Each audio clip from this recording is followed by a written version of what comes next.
নমস্কাৰ বন্ধুসকল আৰচি লখিমপুৰ এই ইউটিউব চেনেলটোৰ অন্য এটা ভিডিঅ'লৈ আপোনালোক সকলোকে স্বাগতম জনাইছোঁ বন্ধুসকল যদি আপোনালোকে আৰচি লখিমপুৰ এই ইউটিউব চেনেলটোত প্ৰথমবাৰৰ বাবে যদি ভিডিঅ' চাবলৈ আহিছে তেনেহ'লে চেনেলটো সাবস্ক্ৰাইব কৰিব লগতে কাষতে থকা বেল আইকনটো প্ৰেছ কৰি আপোনালোকৰ বন্ধুবৰ্গৰ সৈতে শ্বেয়াৰ কৰিবলৈ নাপাহৰিব গতিকে আহক আজি ভিডিঅ'ৰ বিষয় লৈ যাওঁ আজি ভিডিঅ'ৰ বিষয় হৈছে যে 2024 চনত যিসকল প্ৰাৰ্থী বা ছাত্ৰ-ছাত্ৰীয়ে ডিব্ৰুগড় বিশ্ববিদ্যালয়ৰ অধীনত বিএড কমন এন্ট্ৰেন্স টেষ্ট 2024 সেই পৰীক্ষাটো দিছিলে ইতিমধ্যে পৰীক্ষা শেষ হৈ গ'ল পৰীক্ষাৰ ৰিজাল্ট 19/7/2024 তাৰিখে ঘোষণা কৰা হ'ল আৰু ৰিজাল্টৰ যিখন অফিচিয়েল ৱেবছাইটত যিখন নোটিছ আহিছিলে সেই নোটিছখনত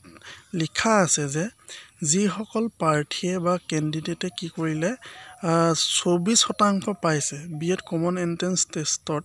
24% পাইছে বা 24%তকৈ বেছিকৈ মাৰ্কছ পাইছে তেওঁলোকক কি কৰা হৈছে বিএডৰ কোৰ্সটোৰ কাৰণে দুবছৰীয়া বিএড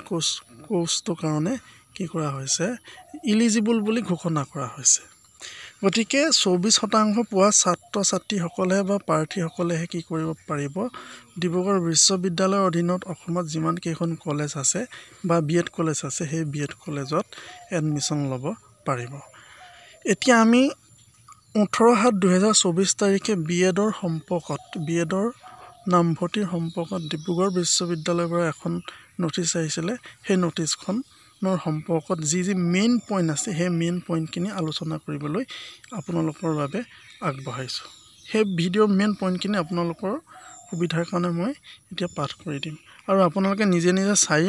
ল'ব পাৰে নোটিছখন সম্পূৰ্ণৰূপে ইয়াত দি থৈছোঁ মই গতিকে আহক office of the registrar Dibrugarh university Dibrugarh 18/7/2024 Admission notice NCT recognized 2-year BEd program academic session 2024 to 2025 ইয়াত কৈছে যে এডমিশন নোটিছখনত উল্লেখ আছে 2024 পৰা 25 বৰ্ষৰ কাৰণে ইয়াত বিএডৰ এডমিশনৰ এখন নোটিছ আহিছে আৰু ইয়াৰ কোৰ্সটোত আছে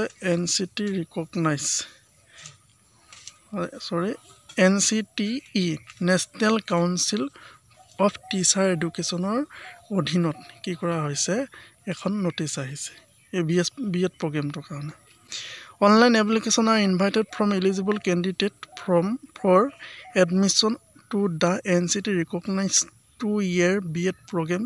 conducted by the Department of Education Dibrugarh University during the session 2024 to 2025 ইয়াত অনলাইন এপ্লিকেশ্যনৰ কাৰণে ডিব্ৰুগড় বিশ্ববিদ্যালয় এডুকেশ্যন ডিপাৰ্টমেণ্টে দুবছৰীয়া বিএড কোৰ্সটোৰ কাৰণে ইয়াত কি কৰা হৈছে এখন জাননী প্ৰেৰণ কৰিছে এপ্লিকেশ্যন প্ৰচিডিউৰ যে বিএড কোৰ্সটোৰ কাৰণে ডিব্ৰুগড় বিশ্ববিদ্যালয় এডুকেশ্যন ডিপাৰ্টমেণ্টত বিএড কৰিবৰ কাৰণে তাত এপ্লিকেশ্যনৰ আবেদন অনলাইন আবেদন প্ৰক্ৰিয়াৰ যিটো প্ৰচিডিউৰ আছে যিটো প্ৰচেছ আছে সেইখিনি ইয়াত উল্লেখ আছে মানে পোনপটীয়াভাৱে ক'বলৈ গ'লে ডিব্ৰুগড় বিশ্ববিদ্যালয়ৰ অধীনত যিটো এডুকেশ্যন ডিপাৰ্টমেণ্ট আছে সেই এডুকেশ্যন ডিপাৰ্টমেণ্টতো বিএড কোৰ্সটো কৰিব পাৰি মানে ডিব্ৰুগড় বিশ্ববিদ্যালয়তো বিএড কৰিব পাৰি সেইটো কথা ক'ব বিচাৰিছোঁ Application procedure A2 আছে application for 2-year BEd program shall be through online mode only no other means of application shall be accepted ইয়াত অনলাইন এপ্লিকেশ্যন হে ইয়াত গ্ৰহণ কৰিব বেলেগ অফলাইন মোডটো ইয়াত গ্ৰহণ কৰা নহয় এক number point online registration for submission of application will begin from 20 July 2024 the last date for submission of application is 28 July 2024 till 11:59 PM ইয়াত কৈছে যে হে বিশ্ববিদ্যালয়ত বিএড কৰিবৰ কাৰণে এডুকেশ্যন ডিপাৰ্টমেণ্টত ইয়াৰ অনলাইন এপ্লিকেশ্যন যেহেতু 20 তাৰিখৰ পৰা আৰম্ভ হৈ আছে আজিটো 22 তাৰিখে হ'ল চাগে হয় আৰু ইয়াৰ অনলাইন এপ্লিকেশ্যনৰ শেষ তাৰিখ হৈছে 28 জুলাই 2024 11 PM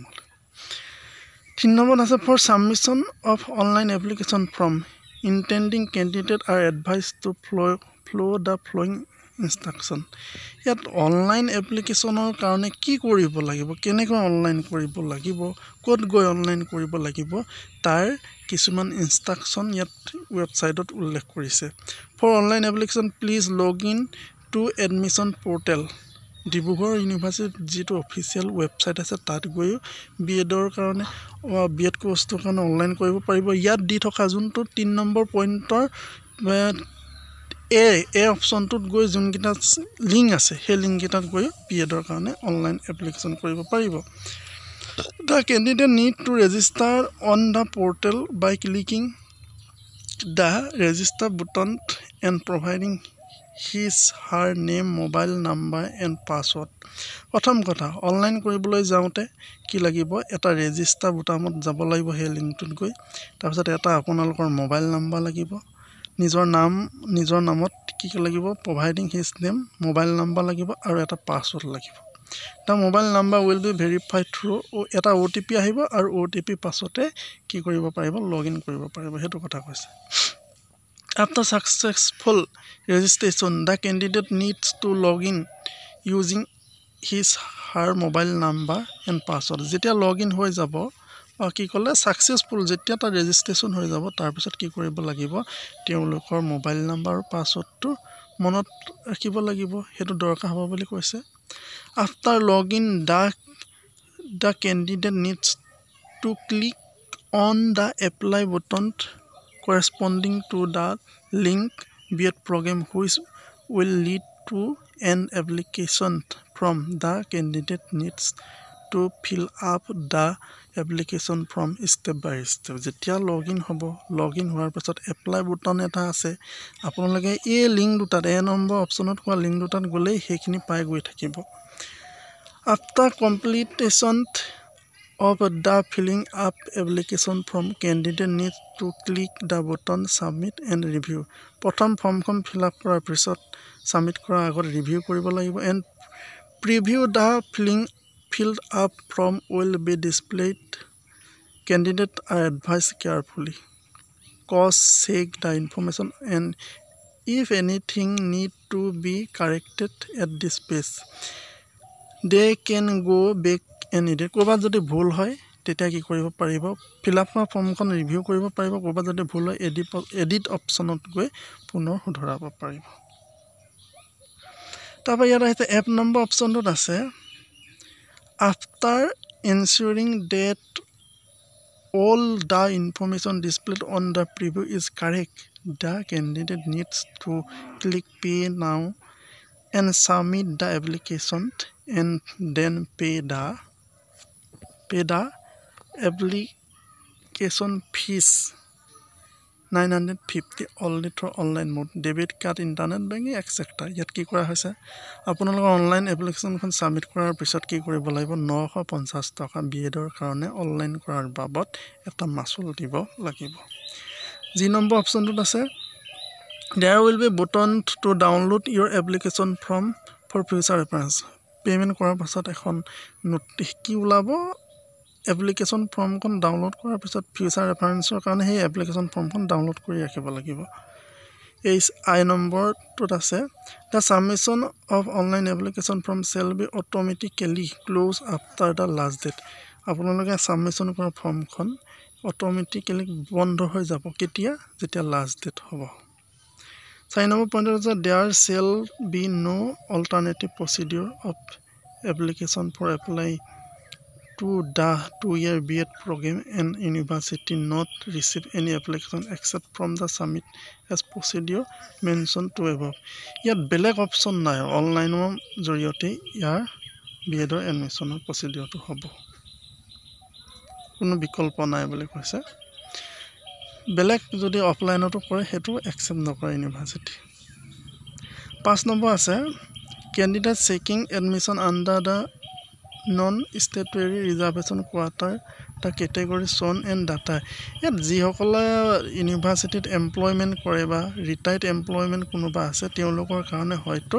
ইয়াত কিবা এটা সুবিধা দিয়া হৈছে গতিকে মই এইখিনি পঢ়ি নাথাকোঁ আপোনালোকে নিজে নিজে পঢ়ি যাব ভিডিঅ'টো যথেষ্ট দীঘল হৈ গৈ আছে ইমান দীঘল ভিডিঅ' বনাবলৈ অলপ প্ৰব্লেম হয় গতিকে আপোনালোকে 5 নম্বৰ অপশ্যনটো পঢ়িব 6 নম্বৰটো আপোনালোকে নিজে পঢ়ি ল'ব আৰু ইম্পৰ্টেণ্ট নোটছ কেইটাহে মই পঢ়ি দিছোঁ ইমানখিনি পঢ়ি ভিডিঅ' দীঘল কৰিবলৈ মন নাই Important notes: After submission of online application from the candidate shall have to take a print out of the submission application form and submit the same at office of the Department of Education, Dibrugarh University as on or before 29th July 2024 along with the following document. ইয়াত কোৱা হৈছে যে যেতিয়া আপোনালোকে online এপ্লিকেশ্যনখন submit কৰিব তাৰপিছত আপোনালোকে print out কৰিব লাগিব প্ৰিণ্ট আউট কৰি যিখন ফৰ্ম পাব সেই ফৰ্মখন 29 জুলাই 2024 তাৰিখে ডিব্ৰুগড় বিশ্ববিদ্যালয় এডুকেশ্যন ডিপাৰ্টমেণ্টত ছাবমিট কৰিব লাগিব ছাবমিট কৰাৰ আগত আৰু কেইটামান পইণ্ট আছে 1 নম্বৰ আছে marksheet of all the examination from HSLC onward বাইছ ইয়াত কোৱা হৈছে যে মেট্ৰিকৰ পৰা একেবাৰে মাষ্টাৰ ডিগ্ৰীলৈকে মানে বিএটো বিএ পাছ কৰা সকলেও কৰে বিএসসি পাছ কৰা সকলেও কৰে বা এমএ বা এমএসসি পাছ কৰা সকলো এই বিএটো কৰিব পাৰে গতিকে যাৰ কোনোবা বিএ পাছৰ চাৰ্টিফিকেট আছে মেট্ৰিকৰ পৰা বিএ লৈকে সেইখিনি নিব লাগিব আৰু এমএ থকাৰ কাৰণে এমএ থাকিব লাগিব গতিকে মাষ্টাৰ ডিগ্ৰী কথাখিনি মই ক'লোৱেই এতিয়া যে মাৰ্কশ্বিট ইয়াৰ প্ৰথমতে এডমিশ্যন কৰিবলৈ যাওঁতে মানে সেই অনলাইন এপ্লিকেশ্যনখন ছাবমিট কৰিবলৈ যাওঁতে 29 তাৰিখে আপোনালোকে কিনিব লাগিব মেট্ৰিকৰ চাৰ্টিফিকেট নহয় মাৰ্কশ্বিটখন higher secondary marksheet TDC first second third fourth fifth sixth এই গোটেইকেইখন মাৰ্কশ্বিট লৈ যাব লাগিব পিজি ইফ ইলিজিবল যদি পোষ্ট গ্ৰেজুৱেট ডিগ্ৰী কোনোবাই লৈ থৈছে তেওঁলোকে সেয়াও লৈ যাব লাগিব সেকেন্ড নম্বৰ পইণ্ট কৈছে copy of the caste certificate if applicable ST PST hills MOBC NCL এইখিনি যদি সম্ভৱ হয় এইখিনি নিব লাগিবই লৈ যাব তাৰপৰা আহিলে copy of the permanent residence certificate সেইখনো লৈ যাব পিআৰচিখন লৈ যাব তাৰপাছত আহিলে স্ক'ৰ কাৰ্ড আপোনালোকে কিমান মাৰ্কছ পাইছিলে সেইখন লৈ যাব ডাউনলোড কৰি ৰিজাল্টৰ কাৰণে ৰিজাল্টৰ ক্ষেত্ৰত কিমান পাইছিলে 24ৰ ওপৰত যোনে যিমান পাইছে সেইখন কাগজখন লৈ যাব লাগিব সেইখিনি ক'লো মই মেইন পইণ্ট কেইটা কৈ দিলোঁ ইয়াত এলিজিবিলিটি ক্ৰাইটেৰিয়াখিনি ইয়াত আছে এলিজিবিলিটি কেণ্ডিডেট উইথ এটলিষ্ট 50% লাগিব 50% লাগিব মাষ্টাৰ ডিগ্ৰীতে হওক বা বেচেলাৰ ডিগ্ৰীতে হওক সেইখিনি লাগিব এইখিনি ইমান মই হেৰি কৰি থকা নাই ভিডিঅ'টো যথেষ্ট দীঘল হৈ গৈ আছে আৰু ভিডিঅ'টো শ্বৰ্ট হওক বুলিয়ে মই ইংলিছটো অলপ স্পীডত পঢ়িছোঁ স্পীডত পঢ়ি যোৱাৰ কাৰণে কোনোবাই বুজি নাপাবও পাৰে সেইকাৰণে আপোনালোকে ন'টিছখন নিজে চাই ল'ব সকলোৰে সুবিধাৰ কাৰণে মই দেখুৱাই দিছোঁ 50% লাগিব কিন্তু ইয়াত qualified the BEd common entrance test 2024 with well score conduct by the Dibrugarh university 13/7/2024 তাৰিখে হয়তো পৰীক্ষা আৰম্ভ হৈছিলে সেইখনো লাগিব ডিব্ৰুগড় বিশ্ববিদ্যালয়ৰ কথা ইয়াত ৰিলেক্সেশ্যন আছে ৰিলেক্সেশ্যন অফ মাৰ্কছ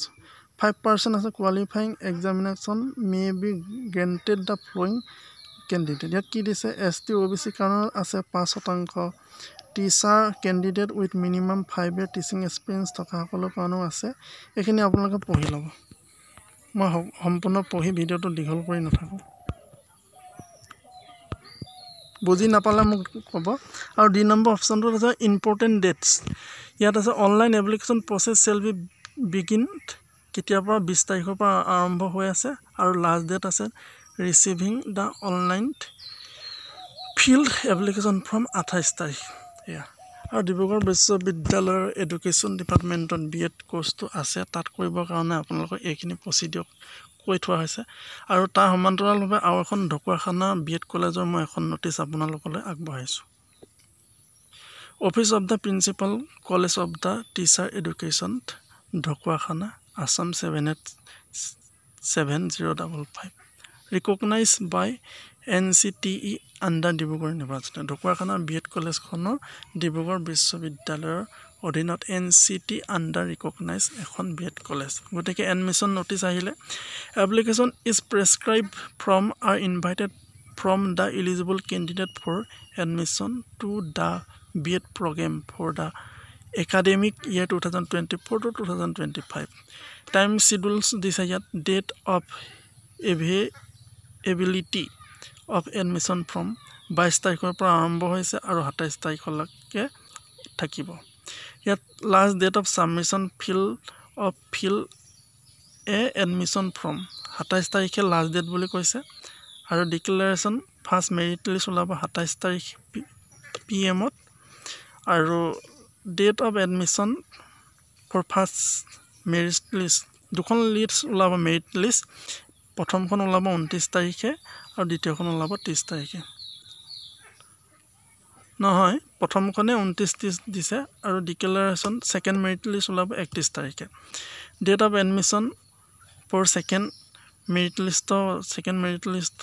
এডমিশন হ'ব 1/8 পৰা 2/8/2024 লৈ কমেন্সমেন্টস অফ ক্লাস কেতিয়া পৰা হ'ব হেতু কৈছে 8/8/2024 পৰা ক্লাস হ'ব প্ৰিন্সিপাল ঢকুৱাখানাৰ বিএড কলেজ গতিকে মই বিএডও দিলো ডিব্ৰুগড় ইউনিভাৰ্চিটিও দিলো আৰু ঢকুৱাখানা বিএড কলেজও বিএড সম্পৰ্কত বা বিএডৰ এডমিশন সম্পৰ্কত দুআষাৰ আপোনালোকৰ সুবিধাতে আগবঢ়ালো গতিকে আজিলৈ আহো পুনৰ নতুন ভিডিও এটা লগ পোৱা আশাৰে আপোনালোক সকলোলৈকে ধন্যবাদ জ্ঞাপন কৰিলো